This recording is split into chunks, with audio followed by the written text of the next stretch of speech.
30 जुलाई 2025 श्रीहरिकोटा भारत का GSLV rocket एक American satellite जिसका नाम निसार है उसको लेकर के अंतरिक्ष की ओर उड़ान भरने वाला है। और ये सिर्फ एक लॉन्च नहीं है, सच पूछिए तो ये एक करारा जवाब है एक ऐतिहासिक घटना का और एक ऐतिहासिक राइवलरी का। एक ऐसा जवाब है जो 3 दशक पहले की हुई एक अन्याय की गूंज लिए हुए है, क्योंकि ये वही क्रायोजेनिक इंजन है जिसे दुनिया ने हमें देने से ना सिर्फ मना किया बल्कि रोड़े लगाए। 90s के दशक की शुरुआत में भारत का स्पेस प्रोग्राम रफ्तार पकड़ रहा था, ऊंचाइयों पर जा रहा था। हमारे पास उस समय पीएसएलवी तो था, यानी पोलर सैटेलाइट लॉन्च व्हीकल तो था, लेकिन उसकी कैपेबिलिटी थोड़ी लिमिटेड थी। वो सिर्फ लो अर्थ ऑर्बिट तक ही सैटेलाइट भेज सकता था, यानी कि जमीन की सतह से लगभग 600 से 800 किलोमीटर की ऊंचाई पर। लेकिन 36,000 किलोमीटर की ऊंचाई पर जियो स्टेशनरी ऑर्बिट है, जहां पर कम्युनिकेशन, वेदर और ब्रॉडकास्टिंग के अधिकतर सैटेलाइट्स जाते हैं।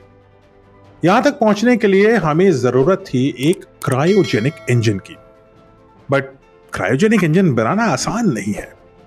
इसमें लिक्विड हाइड्रोजन लगती है जो -253 डिग्री सेंटीग्रेड पे रखनी होती है, और साथ ही रखनी होती है ऑक्सीजन, वो भी लिक्विड, -183 डिग्री सेंटीग्रेड पर। एक छोटी सी गड़बड़ी और पूरा का पूरा रॉकेट सिस्टम तबाह हो जाएगा।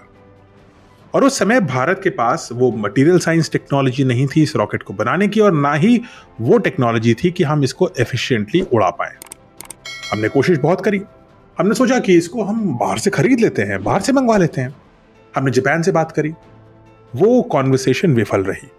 फिर हम गए अमेरिका और यूरोप के पास। उन्होंने ऑफर्स दिए, काफी एक्सपेंसिव, हम उसको अफोर्ड नहीं कर सकते थे। और सबसे बड़ी बात यह थी कि उतना खर्च करने के बाद भी कोई टेक्नोलॉजी ट्रांसफर करने के लिए राजी नहीं हो रहा था।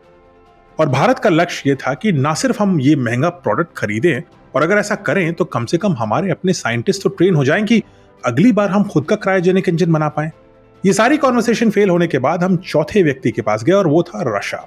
1991 में भारत ने $200 मिलियन में 2 इंजन के साथ साथ टेक्नोलॉजी ट्रांसफर की डील एक साथ साइन करी।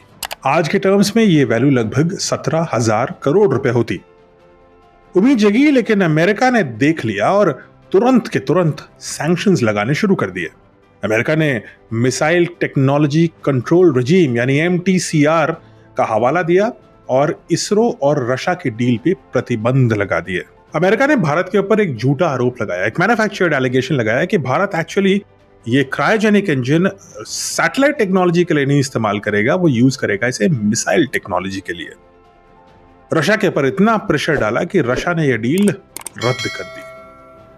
टेक्नोलॉजी देने की इजाजत नहीं मिली, सिर्फ इंजन देने की पेशकश करी गई, और वो भी बिना किसी ब्लूप्रिंट, बिना किसी डिजाइन, बिना किसी ट्रेनिंग, और एक शर्त के साथ कि केवल शांतिपूर्ण कार्यों में ही इसका इस्तेमाल किया जाए और किसी मॉडिफिकेशन या एक्सपोर्ट की इजाजत नहीं थी। वो इंजन जिनकी अमेरिका ने खुद पहले पेशकश करी थी, अब वही इंजन अमेरिका रोकने की कोशिश कर रहा था भारत को मिलने से। लेकिन भारत कभी झुकता नहीं है। 1994 में तत्कालीन प्रधानमंत्री PV नरसिम्हा राव ने 300 करोड़ के साथ स्वदेशी क्रायोजेनिक इंजन प्रोजेक्ट की शुरुआत करी है। और तब शुरू हुआ संघर्ष, संकल्प और साजिशों का एक लंबा दौर। बैक चैनल से रशिया ने मदद जारी रखी। यूरल एयरलाइंस के जरिए इन उपकरणों को भेजा गया। कोई और एयरलाइंस इतने बड़े खतरे को, अमेरिका के साथ डिप्लोमेटिक डिजास्टर को लेने के लिए तैयार नहीं थी। फेमस साइंटिस्ट नंबी नारायणन इस मिशन के प्रमुख थे और कई बार खुद फ्लाइट पर सामान लेकर आए हैं। लेकिन अमेरिका ने इस चीज को डिटेक्ट किया और चुप नहीं रहा। 1994 में नंबी नारायणन और उनके साथी पर एक झूठा जासूसी केस लाद दिया गया। आरोप था पाकिस्तान को क्रायोजेनिक टेक्नोलॉजी देना, और वो भी 2 मालदीवियन विमेन के साथ मिलकर के, जिनसे नंबी नारायणन का कोई लेना देना नहीं था। नंबी नारायणन को प्रताड़ित किया गया। अफसोसजनक बात यह थी कि उनको प्रताड़ित करने वाली उन्हीं के देश की पुलिस थी। उन्हें बदनाम किया गया और बदनाम करने वाले उन्हीं के देश की मीडिया थी। पूरे देश के सामने झूठ फैलाया गया और नंबी नारायणन और उनके साथियों को एक नेशनल विलन बना दिया गया। लेकिन सच को कोई छुपा नहीं सकता। देर हो सकती है लेकिन छुप नहीं सकता। सच सामने आया। कोई सबूत नहीं मिला नंबी नारायणन के खिलाफ सालों की इंक्वायरी के बाद भी, और 2018 में सुप्रीम कोर्ट ने खुद कहा कि नंबी नारायणन के साथ अन्याय हुआ है। अब इसके अगले और आखिरी पार्ट में हम इस स्टोरी के फाइनल चैप्टर की ओर जाएंगे। लेकिन ना तो नंबी नारायणन ने हार मानी और ना ही इसरो ने। असफलताएं आती गईं, साजिशें होती गईं, लोगों को जेल भी हुई, साइंटिस्टों को बेइज्जत किया गया, इंजन भी फेल हुआ, लॉन्च बीच में रोकने पड़े, धमाके हुए, विस्फोट हुए, नुकसान हुआ। पश्चिमी मीडिया ने लगातार मजाक उड़ाया, हमारे पर जोक किए गए, हमें इग्नोर किया गया, हमें ब्लॉक किया गया। लेकिन भारत ऐसी चीजों से डरता नहीं है, रुकता नहीं है। 5 जनवरी 2014 बहुत कोशिशों के बाद फाइनली GSLV-D5 मिशन सफल हुआ।